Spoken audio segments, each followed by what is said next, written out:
minus being squared. So we want to rearrange this formula so that we solve for sine squared. Oops, sorry.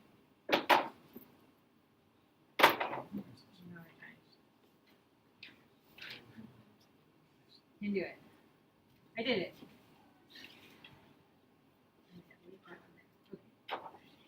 We want to solve for that sine squared so that we get the power on one side and everything else that doesn't have a power on the other. So what would you do to solve for sine squared?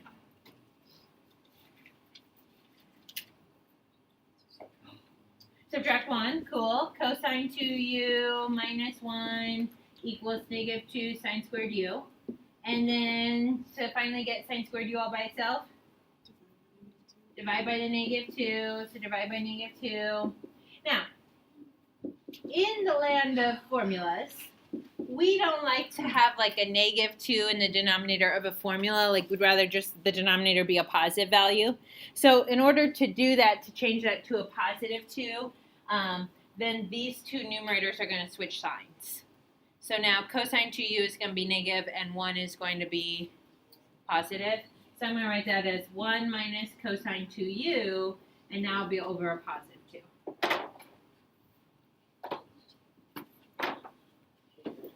Now, remember, you are not going to be responsible for rearranging these formulas. They'll be provided for you on the test on Friday. Okay, so you just have to be able to use them, but I'm showing you where they come from. Okay, so they came from the double angle formula.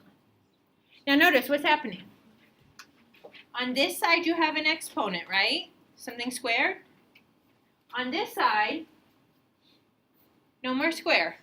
So you've reduced the power. A cosine of 2u, that's a double angle, not a power. So this is like cosine to the first. So we've reduced the power. Okay. Okay, so we can do the same thing for cosine 2u. Make sure I write this down correctly. Equals 2 cosine squared u minus 1. Is that right from Friday? Yeah. Okay. And we just want to isolate this time the cosine squared. So what are you going to do to isolate cosine squared? Add 1 and divide by 2. I can go ahead and do those in one step. Cosine squared u equals the cosine of 2u plus 1 all divided by 2. I don't have to worry about that sign changing thing because I'm dividing by a positive 2 now. And again, why are we using this formula? If we see a cosine squared, we can rewrite it as this side over here, and it won't have a square in it anymore, so the power will be reduced. It will be a double angle, okay, so the angle will double, but it won't have a power other than 1. Okay. All right, the last one will be for tangent squared, and actually for tangent squared, I'm going to use the two formulas in boxes up here on the board. The tangent squared u, go back to 5.1 quotient rule, or quotient identity. Sine squared u divided by cosine squared u. And we have those without powers now. So the sine squared u is this 1 minus cosine 2u over 2.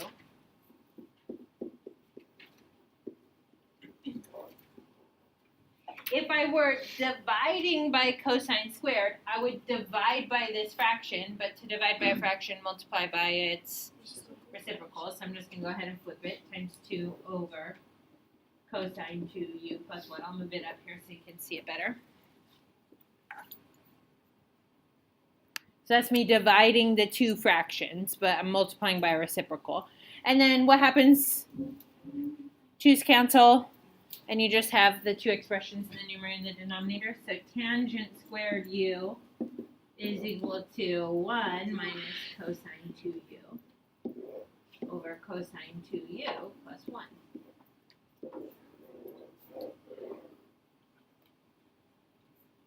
Okay, so on this side, it's squared. Power of 2. On this side, there's no square.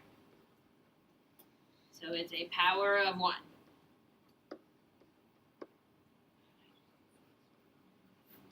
it is a double angle. So I like to write that down. Just remember, it is a double angle. So every time you use the power reducing formula to get rid of a power, you'll have to double the thing that's behind your sine, cosine, or tangent.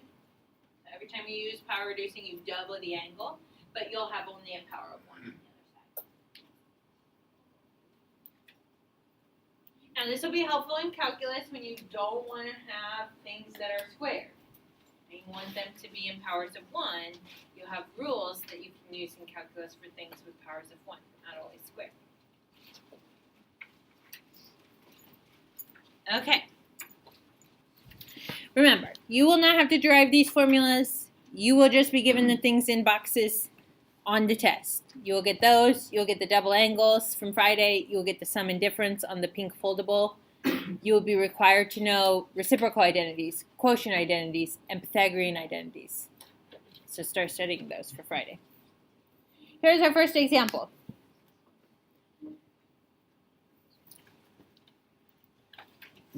I'll give you a minute to kind of jot down. If you write down the directions one time, it's kind of like the same set directions every time. So it'll read the same on your homework, and then on Friday's test, it will read the same. It'll ask you to rewrite.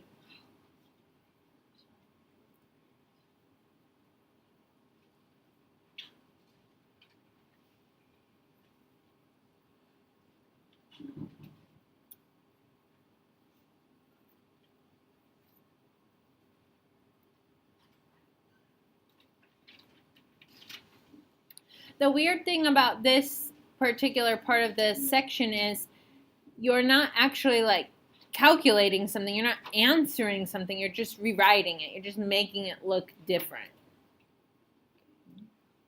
So we're going to be rewriting sine to the 4th x. That's going to be where I start my problem. Notice in the directions it says in terms of first powers. So when I read that and I look at my problem and it's sine to the 4th, that has a power of 4. I want it in first powers, which means obviously I'm going to be using power reducing, right? So that's like my signal, reduce the power, if I want to get to first powers. This other mouthful of stuff, the cosines of multiple angles, they say that because, I'm going to flip back to my previous slide, look at all of the formulas we just listed earlier. All of them, when you try to get rid of the square, they turn into cosine 2u, cosine 2u, cosine 2u, cosine 2u. So they're all in terms of cosines of multiple angles meaning double angle. So the only reason they say that is just because your answer is going to be in cosines with first powers. Okay, now, did I give you a rule for anything to the 4th? No. So you're going to have to make things work. How can you rewrite sine to the 4th x so that we could use any of our formulas? Liam. Sine squared x times sine squared x would be sine to the 4th x. I gave you formulas for sine squared, so you're going to need sine squared x's. Okay, so we got it in something squared. Now let's look at our formula for sine squared u. Is sine squared u cosine 2u minus 1? No, it's 1 minus cosine 2u. Okay, 1 minus cosine 2u over 2. Right? Gotta make sure I write down the correct formula or we'll all be sad.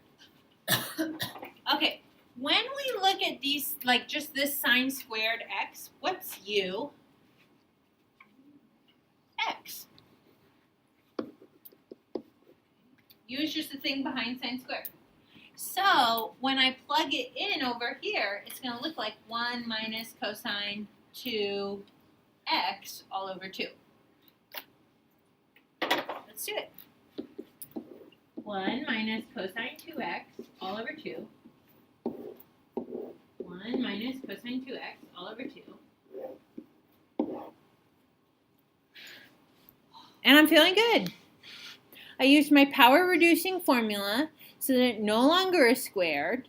I have two things that are in terms of cosines of multiple angles. What do you think I might do with that?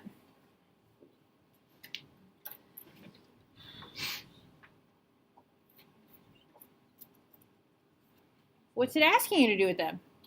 Multiply them. Yeah, so I got multiply them. Now, you just multiply across on top and multiply across on bottom. So when I multiply across on top, I'm essentially foiling. Okay, distribution. 1 times 1 is 1. Now, I'm going to do my outside and my inside terms together. If you need to write them out individually, you can. My outside term is going to be 1 times negative cosine 2x, so that's negative cosine 2x. My inside term is going to be negative cosine 2x times 1, so negative cosine 2x. What's negative cosine 2x minus cosine 2x? How many do you have? 2. So it's minus 2 cosine 2x. Now notice, when I combined those, it does not change the angle inside. They're still cosine 2x's. I just have 2 of them that are negative. The only time you're going to be changing this angle is when you do the power reducing formula and you double it. Otherwise, you should be leaving your angle alone.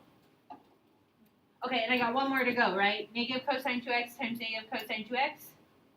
That's now a positive cosine squared 2x. Don't change the angle. You're just taking a cosine 2x times a cosine 2x, so you have squared cosine, but it's still of 2x.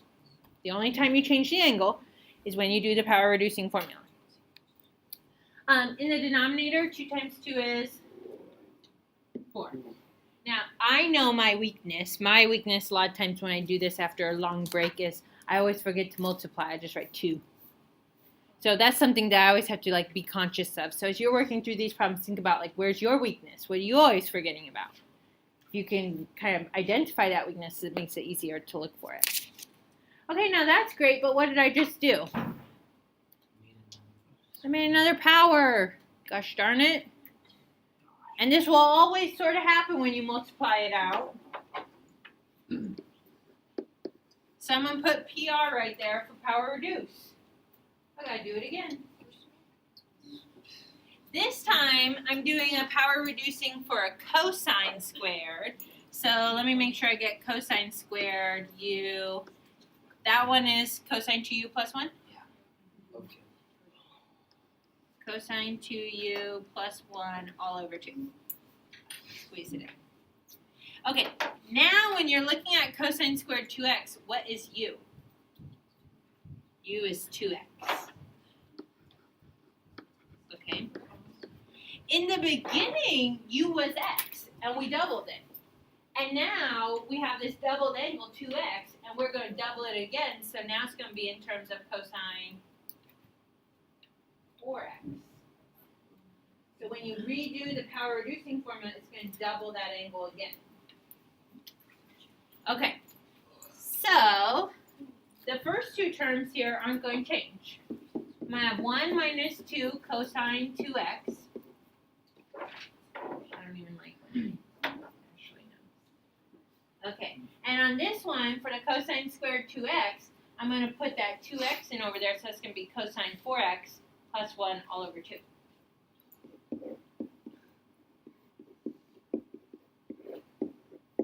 And then it's all over 4.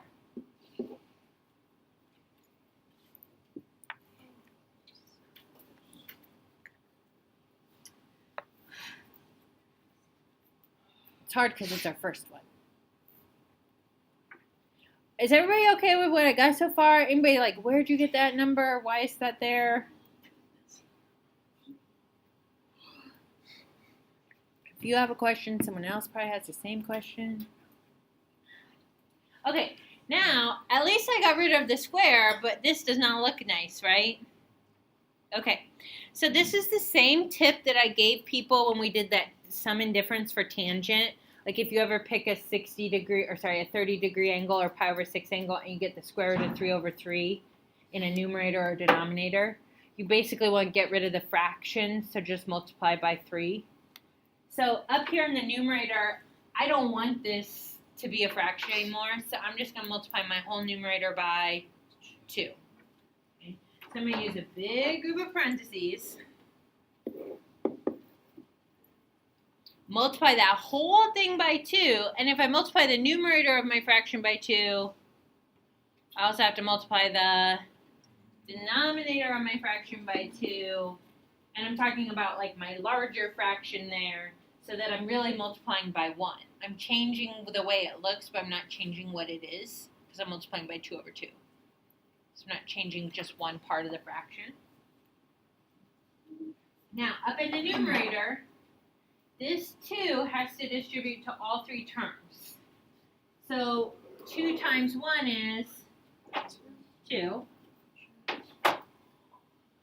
2 times the middle term, negative 2 cosine 2x, I now have negative 4 cosine 2x. So the only thing that gets multiplied by 2 is the coefficient. This 2x is protected by the cosine. And then what happens when you multiply 2 by that fraction? Yeah, the 2's cancel out, so you're just left with the numerator, cosine 4x plus 1. Don't distribute the 2 to the numerator, because then it's like you're multiplying by 4 over 2, or sorry, yeah, 2 over 1. You're 2 over 2. You want to multiply by 2. And then that's all over 8. Oh my gosh, you guys, we're almost done. What's the last thing I can do?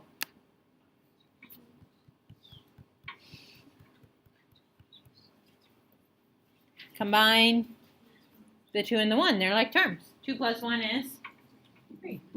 3 minus 4 cosine 2x plus cosine 4x all over 8. I can't combine these cosines 2x and 4x because those aren't like terms. So they're going to be separate. There's my answer.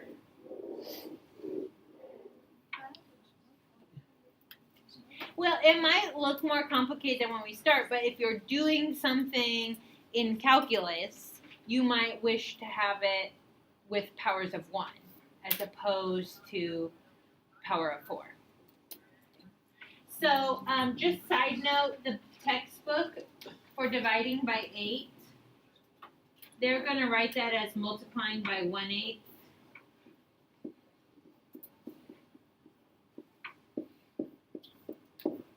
And then they'll just put the numerator in parentheses. I don't care which answer you give me. So if you leave it in the denominator, I'm totally fine with that.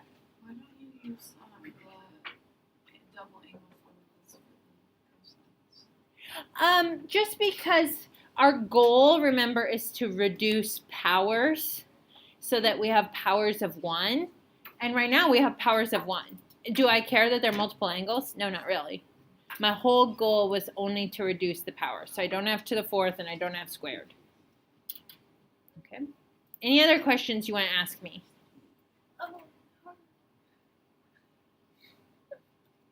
Okay, we're going to try another one. See if it gets better second time around. We're going to do cosine to the 4th of 2x.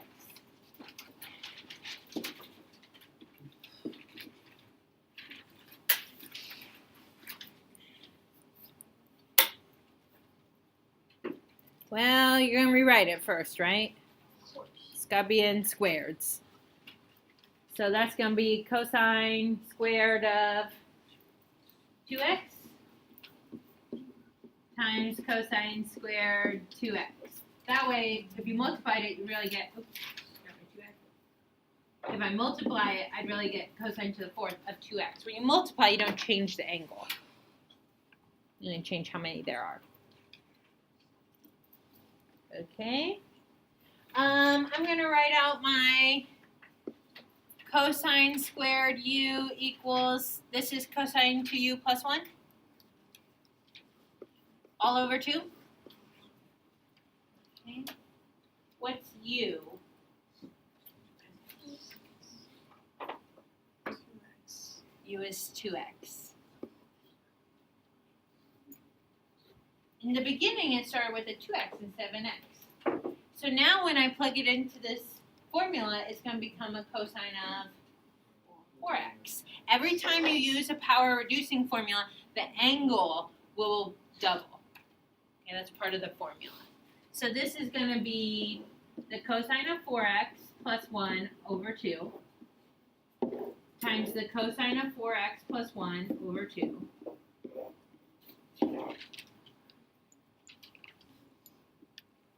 Every time I do power reducing formula, my angle doubles. My power reduces, but my angle doubles. So instead of 2x, I have 4x. FOIL it out. So that's going to give me cosine squared 4x plus 2 cosine 4x plus, be careful here, 1 times 1 is 1, not 2.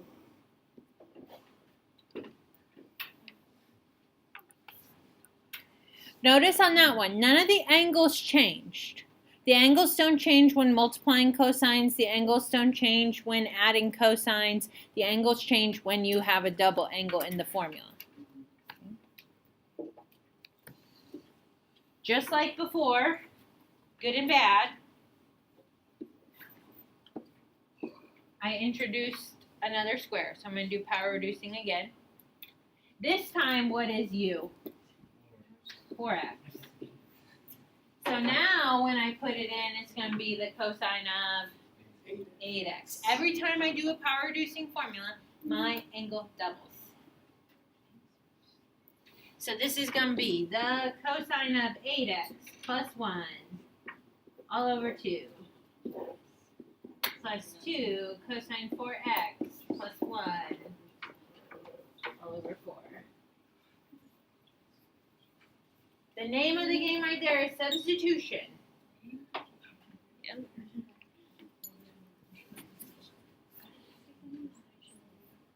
I'm just seeing a cosine squared and I'm making the substitution with the power reducing formula.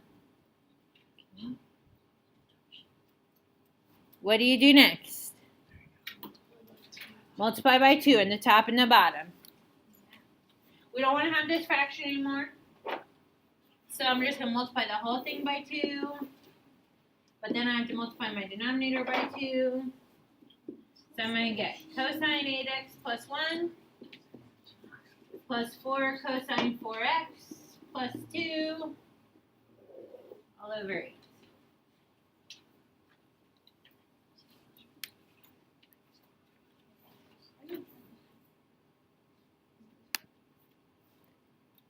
And the last step, combine your like terms, thank you, Brian. Cosine 8x plus 4 cosine 4x plus 3 all over 8.